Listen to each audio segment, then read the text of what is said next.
Malaysia.com weli ma ku adeegatay mase lagugu soo adeegay. Waan ognahay sida ay u adag tahay inaad mar kasta aado dukaameysi ama aad suuqa ka doonto alaabaha u baahan yahay qoyskaaga. Haddaba waxaa dhibtaasi xalkeeda haya Malaysia.com. Malaysia.com waa website ama application caalami ah oo laga isticmaalo dalal badan oo dunida ka mid ah, kaasoo hadda soo gaaray Soomaaliya. Dadka jooga Amerika, Yurub, Australia iyo Afrika waxay alaabaha si toos ah ugu iibin karaan qoysaskooda ku nool Muqdisho iyagoo adeegsanaya website-ka Malaysia.com.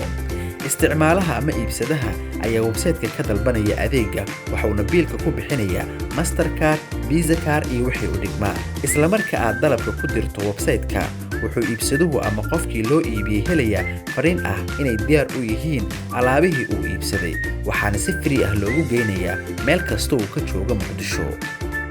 Haddaba isdiiwaangeli oo si fudud ugu adeeg qoyskaaga Malaysia.com. qaabka ayaad u isticmaalaysaa Malaysia.com.